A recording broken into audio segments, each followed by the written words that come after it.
Hello everyone. आज हम जो डिस्कस करेंगे वो है ग्रेविटेशनल फील्ड। ओके, तो ग्रेविटेशनल फील्ड के बारे में आप समझेंगे और जो ग्रेविटेशनल फील्ड इंटेंसिटी है उसके बारे में भी हम आज देखने वाले हैं। तो सबसे पहले हम बात करेंगे ग्रेविटेशनल फील्ड की। तो ग्रेविटेशनल फील्ड क्या होता है, सबसे पहले डेफिनेशन को रीड करते हैं, उसके बाद हम बात करेंगे। राइट, तो देखिए आप यहाँ पे साथ में देख रहे हैं डेफिनेशन लिखी हुई है। The space around the body within which is its gravitational force of attraction is experienced by other bodies। Means ये है कि हमारे पास में क्या होता है कि देख, कोई भी बॉडी है उसकी चारों एक फील्ड है। ठीक है, मान लीजिए यहाँ पे बनाए, डेफिनेशन आपने देख ली। अब इसको ऊपर से हटा देते हैं, राइट, उसको देखते हैं हमारा काम कैसे चलेगा। ओके, तो जो ग्रेविटेशनल फील्ड है,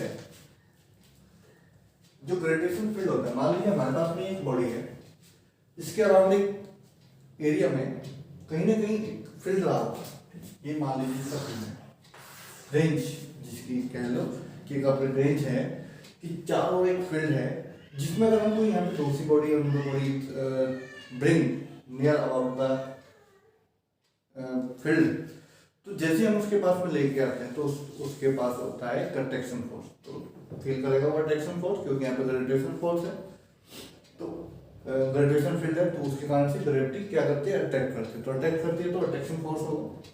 तो जो फोर्स एक्सपीरियंस करेगा दूसरी बॉडी अट्रैक्ट, जितने एरिया में वो अट्रैक्शन फील करेगा वो हमारा होता है ग्रेविटेशनल फील्ड। ठीक है, तो एरिया अराउंड द बॉडी, एक स्पेस जिस पर कोई अनदर बॉडी लेकर आते हैं तब उसको एक फोर्स एक्सपीरियंस करता है, अट्रैक्शन फोर्स, उसको बोलते हैं ग्रेविटेशन फील्ड। ओके, अब हम बात कर रहे हैं intensity of the gravitation field. Intensity of gravitation field, इसके लिए हम सबसे पहले डेफिनेशन को देखेंगे, क्योंकि डेफिनेशन से ही सारी चीजें चलेंगी। अब उस पर थोड़ा सा दिमाग लगाना है अपना कि किस तरीके से ये काम करता है। द इंटेंसिटी, देखो इंटेंसिटी की बात की, इंटेंसिटी होती है कि उसकी जो एक पावर है, जो एक इम्पैक्ट है उस फील्ड का। ठीक है, अब मान लीजिए आप किसी जहाँ बहुत ज़्यादा फील्ड है, कंडीशन ये है कि ये भी जो भी इंटेंसिटी हम चेक करेंगे वो विद इन जो ग्रेविटेशनल फील्ड है उसके विद इन करेंगे। ऐसा नहीं होगा कि ये जो हमारा फील्ड है इतना है और हम उस फील्ड से बाहर चले जाएं, ऐसा नहीं होगा। तो हमें देखना है उस फील्ड के अंदर किस पॉइंट पे कितनी इंटेंसिटी होती है। ठीक है, चलिए सबसे पहले डेफिनेशन देखते हैं। The intensity of gravitation field at A point in the gravitation field, condition है कि ग्रेविटेशन फील्ड के अंदर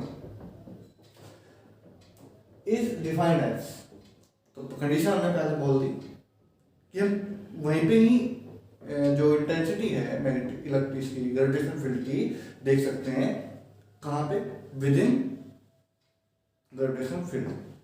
okay, define as the force experience by a unit mass, किसी यूनिट मास के द्वारा उस मैग्नेटिक फील्ड में जिस पॉइंट पर हम देखना चाहते हैं उस पॉइंट पर जो भी फोर्स एक्सपीरियंस होगा वो इलेक्ट्रिक ग्रेविटेशनल फील्ड इंटेंसिटी होगी। Right,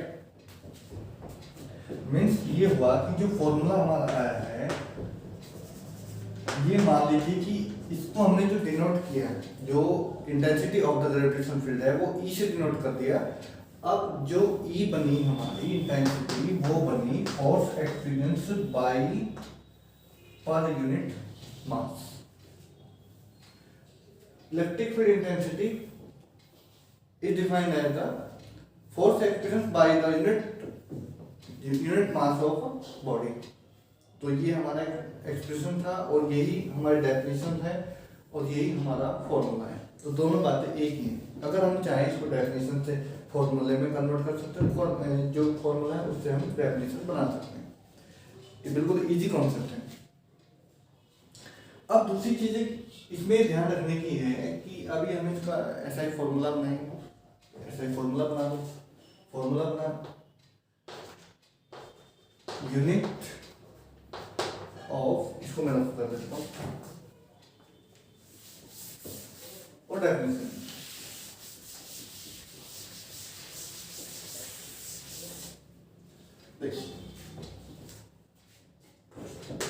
SI unit of intensity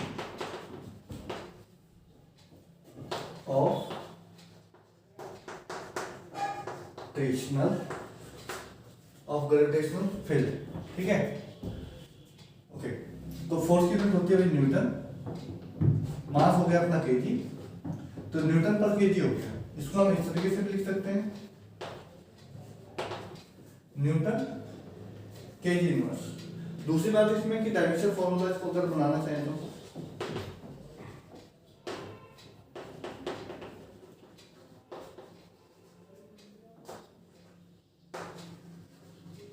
देखिए, तो डायमेंशन फॉर्मूला अगर हम इसको बनाना चाहें तो डायमेंशन फॉर्मूला बनाना चाहते तो F बाई एफ एम है। जो फोर्स का डायमेंशन फॉर्मूला होता है, ठीक है, फोर्स का डायमेंशन फॉर्मूला कितना होता है, L square ml t minus 2। ठीक है, ml t माइनस 2 और मास। ठीक है, इसको अगर हम सोल्व करें, मास हमारा 0 हो जाएगा, एल टी माइनस 2 हो जाएगा। उसको लिख सकते हैं m की power 0 l minus T minus 2। ठीक है, m की power 0 l minus T minus 2, m l t minus 2। Okay, तो ये हमारा फॉर्मूला हो गया। अब इसके लिए हम एक्सप्रेशन निकालते हैं। चलिए देखिए,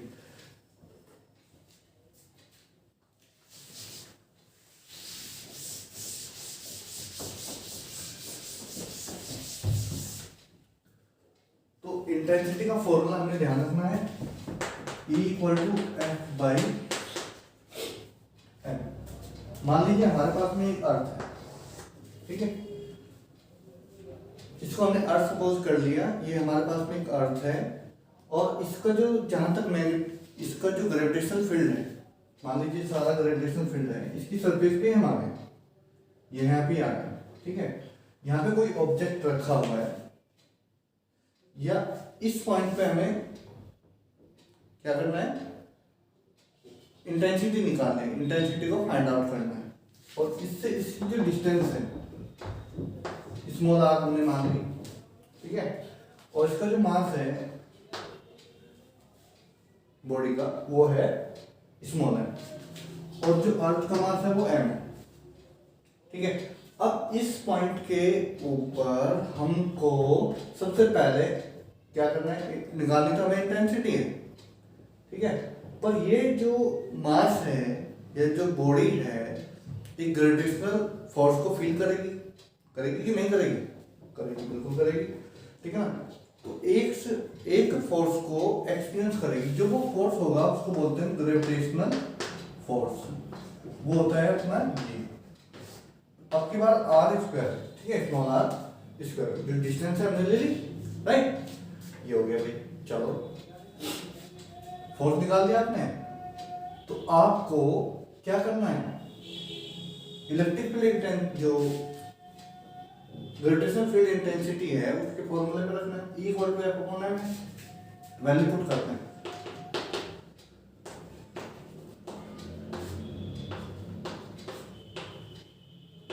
अब इसको इंटू करते हैं, तो ये एक एम स्मॉल एम से कट जाएगा, तो आंसर हमें जो मिलेगा, ठीक है, G M upon R square. जो G M upon R square है, एक रिलेशन हमने पढ़ा था स्मॉल जी में और कैपिटल जी में, मतलब ग्रेविटी थी on the surface of earth, gravity थी on the surface of earth, तो वो वैल्यू हमारी कितनी थी, ये किसकी वैल्यू है, इसकी वैल्यू है। ठीक है, आर क्या थी वहां, डिस्टेंस थी, तो यहाँ पे भी क्या है, आर डिस्टेंस है फ्रॉम द सेंटर और टू द ऑब्जेक्ट। तो G M upon R square किसके इक्वल टू हो गया, जी के। इसका मतलब ये हुआ कि जो ई है वो जी के इक्वल है, जो इंटेंसिटी है वो किसके इक्वल होगी, ग्रेविटी के इक्वल होगी। अब जब इससे कई सारी बातें आ गई हमारी, ठीक है। इंटेंसिटी जी के इक्वल होगी, स्मॉल जी की ग्रेविटी के इक्वल होगी। तो जैसे जैसे वेरिएशन जी का होगा तो वैसे वैसे इंटेंसिटी का भी वेरिएशन होगा, मतलब बिल्कुल वैसा ही सेम। जैसे इंटेंसिटी है वैसे ही ग्रेविटी है। तो ग्रेविटी अगर कम होगी, डिक्रीज होगी, तो इंटेंसिटी भी डिक्रीज होगी। अगर इंटेंसिटी बढ़ रही है तो ग्रेविटी भी बढ़ रही है।